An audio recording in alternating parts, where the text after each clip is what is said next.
مولانا محمود مدنی نے دو ایسے جملے اسد الدین اویسی کے بارے میں بولے کہ جس کی وجہ سے پورے ہندوستان کے مسلمانوں میں ایک ہلچل سی مچ گئی۔ مولانا محمود مدنی جو ایک لیڈر رہے، پولیٹیکل لیڈر رہے، مسلمانوں نے ان کو اپنا نیتا مانا، اور یہ کافی عرصے تقریباً 30 35 40 سال سے یہ پولیٹکس میں ہیں،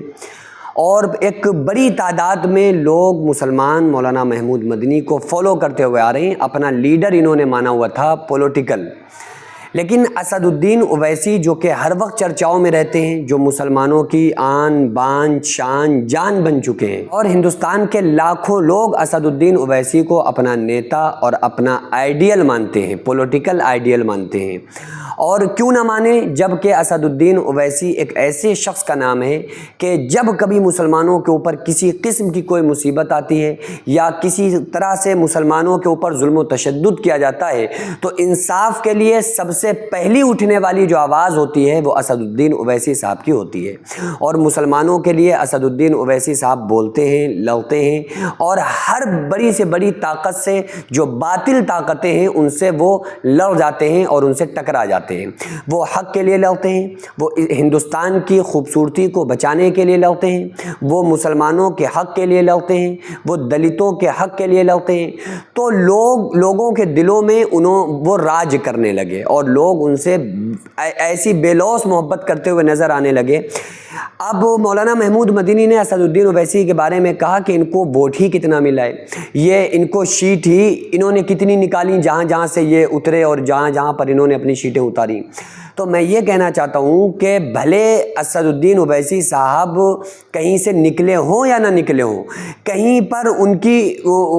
ان کی سیٹیں نکلی ہوں یا نہ نکلی ہوں، لیکن لاکھوں کروڑوں کی تعداد میں مسلمانوں کے دلوں پر اسد الدین اویسی صاحب راج کرتے ہیں۔ کیوں راج کرتے ہیں؟ کیونکہ وہ مسلمانوں کے حقوق کے لیے لڑتے ہیں،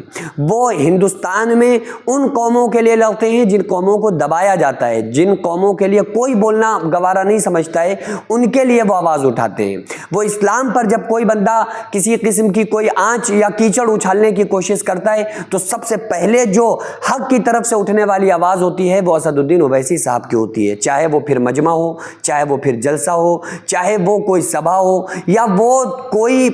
کسی قسم کا کوئی مجمع ہو۔ لیکن اگر کوئی باطل طاقتیں اور باطل کوئی بندہ آتا ہے سامنے تو اسد الدین اویسی صاحب اس سے ٹکرا جاتے ہیں، حق کے لیے، ہندوستان کی خوبصورتی کو بچانے کے لیے۔ تو خیر، جب مولانا محمود مدنی سے اسد الدین اویسی صاحب کے بارے میں سوال پوچھا گیا کہ آپ ان کی پولیٹکس کے بارے میں کیا کہتے ہیں، یا آپ ان کے تعلق سے آپ کیا کہتے ہیں، تو مولانا محمود مدنی نے کہا کہ میں اسد الدین اویسی صاحب سے ڈس ایگری کرتا ہوں۔ اور یہ مولانا محمود مدنی کا کہنا کہ میں اسد الدین اویسی صاحب سے ڈس ایگری کرتا ہوں،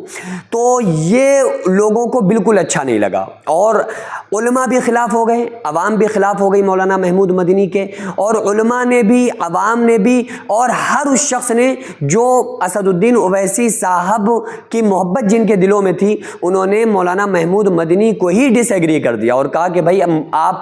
میں پہلے آپ سے ایگری کرتا تھا، لیکن مولانا محمود صاحب سے اب میں خود ڈس ایگری کرتا ہوں۔ اور یہ صرف پبلک نے نہیں کہا، یہ صرف عوام نے نہیں کہا، بڑے بڑے علماء نے آ کر مولانا محمود مدنی کی اس بات پر ان کو متنبہ بھی کیا، اور یہ بھی کہا ہے کہ میں مولانا محمود مدنی کی اس بات سے میں ڈس ایگری کرتا ہوں، کیونکہ ایک ہی بندہ ہے اسد الدین اویسی صاحب جو ہمارے حق کے لیے لڑتے ہیں، جو کہ پولیٹیکل لیڈر کے علاوہ ایک سچے اور پکے عاشق رسول بھی ہیں، اور جہاں رسول اللہ صلی اللہ علیہ وآلہ وسلم کی بات آتی ہے وہاں پر اویسی صاحب بالکل بھی اپنی پولیٹکس کو نہیں کھیلتے ہیں۔ اور سب سے سچی بات یہ ہے کہ ان کو سب سے پہلے ان کے دل میں ہمارے نبی صلی اللہ علیہ وآلہ وسلم کی، اسلام کی محبت ہے، ہندوستان کی محبت ہے۔ بہرحال اللہ رب العالمین کی بارگاہ میں دعا ہے اللہ تبارک و تعالی ہم تمام لوگوں میں، ہندوستانیوں میں، ہمارے دلوں میں اتحاد، اتفاق، محبت پیدا فرمائے۔ سینکڑوں ایسے غریب پریوار جو فاقہ کر کے زندگی گزار رہے ہیں، اور بہت سے ایسے مجبور لوگ جو غربت کی وجہ سے بیماریوں سے جوجھ رہے ہیں اور ان کے پاس علاج کرانے کے لیے بھی پیسے نہیں ہیں، تو ان غریب فیملیز کو ہر مہینے ہماری سوسائٹی راشن دیتی ہے اور ان غریبوں کا فری میں علاج کراتی ہے۔ تو آپ لوگ ہمارے ساتھ مل کر ان بیوہ عورتوں اور یتیم بچوں کا سہارا ضرور بنیں، اور ان کے راشن اور دوا علاج کے لیے زیادہ سے زیادہ تعاون کریں، اور یہ ارادہ کریں کہ غریب کے بچوں بچوں کو انشاءاللہ بھوکا نہیں سونے دیں گے، اور ہر ہفتے ہر مہینے آپ لوگوں سے جو بھی ہو سکے